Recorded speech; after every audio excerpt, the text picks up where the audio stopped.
Assalamualaikum warahmatullahi wabarakatuh. Yang terhormat dosen pembimbing, Parandi Rijal beserta rekan-rekan mahasiswa sekalian. Sebelumnya, perkenalkan, kami dari kelompok 10 yang beranggotakan saya, Dila Siti Nurfadila beserta kedua rekan saya, Rosita Sari dan Nurmala Putri Andreani. Pada kesempatan kali ini, kami akan mempresentasikan poster hasil karya kami yang berjudul Bahaya Perundungan atau Bullying di Kalangan Pelajar dan Mahasiswa. Tema ini kami angkat karena fenomena bullying masih sering terjadi di lingkungan pendidikan.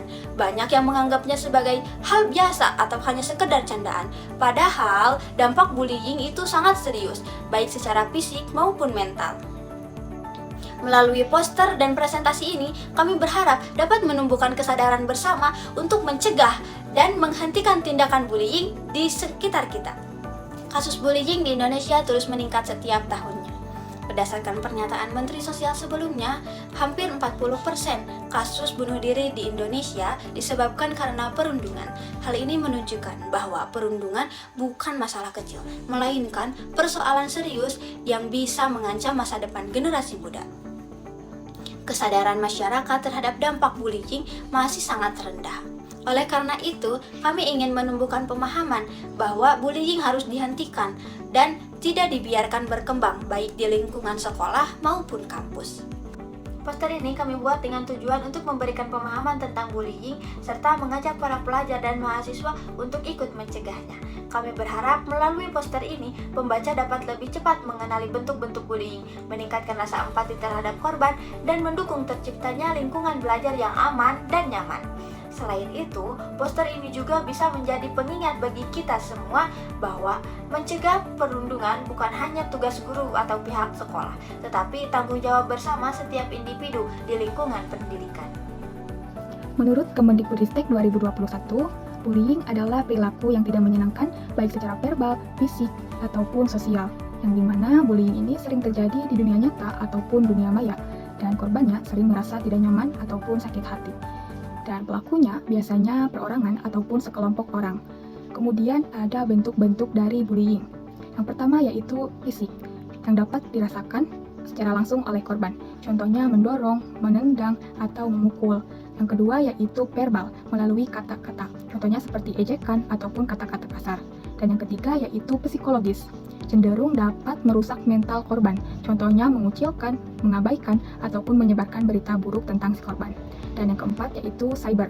Nah, hal ini melalui media sosial, contohnya seperti Instagram, TikTok, ataupun yang lainnya. Contohnya seperti komentar negatif dan menyebarkan foto yang mungkin memalukan bagi si korban. Kemudian ada hasil penelitian. Dapat kita simpulkan bahwa kasus bullying ini sering meningkat setiap tahunnya, terutama pada tahun 2023 ke 2024. Yang dimana pada tahun 2023 terdapat 285 kasus, dan pada 2024 hampir naik 2 kali lipat, yaitu sebanyak 573 kasus. Dapat disimpulkan bahwa bullying ini sering terjadi di kalangan pelajar ataupun di lingkungan pendidikan. Dampak bullying mengakibatkan kesakitan fisik dan psikologis, kepercayaan diri atau self-esteem yang merosot, malu, trauma, merasa sendiri, merasa serba salah, takut sekolah, takut kuliah, korban mengasingkan diri dari keramaian, menderita ketakutan sosial, timbul keinginan untuk bunuh diri, dan mengalami gangguan jiwa.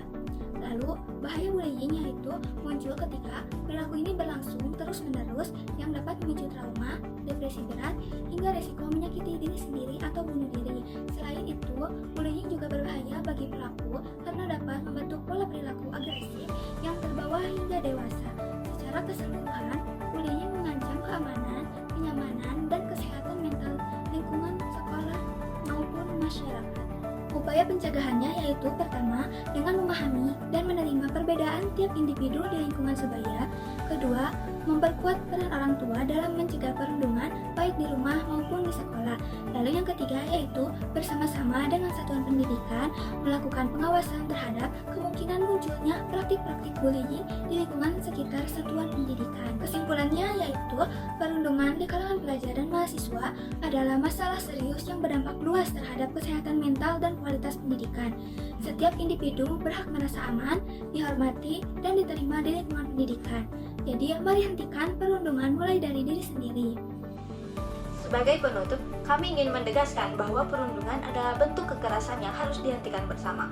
Bullying bukan sekedar candaan karena dapat melukai mental dan merusak masa depan seseorang. Mari kita mulai perubahan dari diri kita sendiri dengan cara saling menghargai dan tidak merendahkan, dan berani membela mereka yang menjadi korban. Setiap individu berhak merasa aman, dihargai, dan diterima di lingkungannya. Semoga melalui poster ini, kita semua dapat semakin sadar akan pentingnya menciptakan suasana belajar yang damai dan bebas dari perundungan. Terima kasih atas perhatian dan kerjasamanya. Wassalamualaikum warahmatullahi wabarakatuh.